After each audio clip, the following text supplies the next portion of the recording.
This is the 8BitDo Pro 3 controller, and it is jam-packed with features. Let's take a look. I have to say thank you to 8BitDo for sending this out to us, along with their Ultimate 2 controller. Starting off with a look at the controller, it's got this almost SNES style round retro face here, and then we've added some handles to it as well. But it has all of the buttons that you need to play modern games. We've got the D-pad here, and then we've actually got the joysticks in a more of a PlayStation configuration. We can take a look at this one here compared to a standard Xbox controller and a PlayStation 5 controller. As you can see, it resembles the PlayStation controller a little bit more. Then of course we've got the select and start buttons here. Over here is our home button.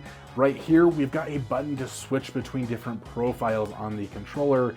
And then over here we've got our screenshot button. Flipping the controller up, we've got R1, L1, L2, R2, and then we have got two remappable buttons right here and our sync button. Flipping it around to the back, we've also got some switches to switch the mode of the triggers themselves. We can have Hall effect triggers like this, or we can switch this switch here and get closer to hair triggers, mouse click triggers. Personally, I love the mouse click and tend to keep them on that setting, but that's a personal feeling. And we've got a little switch to switch it between the Bluetooth mode and the 2.4 gigahertz dongle that they've supplied with the controller. This D-pad here is really nice and tactile feeling. It gives you some good feedback when you're moving between the directions. You can always tell when you've gone to a new direction or pushed your joystick or your D-pad in a new direction. The buttons are pretty loud and clicky comparatively to other controllers. Here's a comparison to a PS5 controller. It is quite a bit louder, but there's a reason for that, and we'll get to it in a minute. The joysticks feel really nice and have this little metal ring around the edge so that it keeps everything protected and from scuffing and scratching. These are also TMR joysticks, which is basically just an upgraded version of Hall effect joysticks, so these are better than all of the Hall effect joysticks that you've been playing with for the past few years. At least that's my understanding. Speaking of things that are included with this controller, we have this charging dock, which I already talked about with the Ultimate 2, also comes with one. I love these charging docks. This one comes with little divots to actually hold those joystick spots in place here, just like so, which I think is even neater than the Ultimate 2 because it just looks even more fitted to the controller itself. However, inside of this dock, just like with the Ultimate 2, we have a USB-C dongle that you do not have to remove from the dock.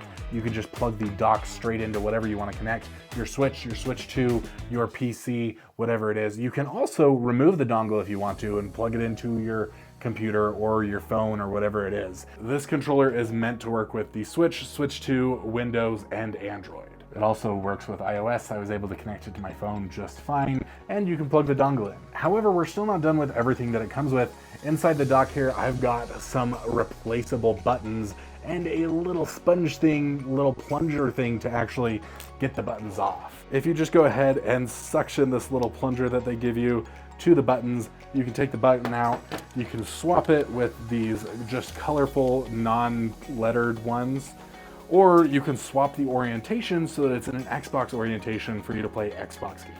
And these definitely do not fall out just using your fingers. It's like impossible to get these out. They're using magnets, and the only way that I've been able to get them out is using this little plunger. In addition to the buttons, it also comes with some replaceable joysticks.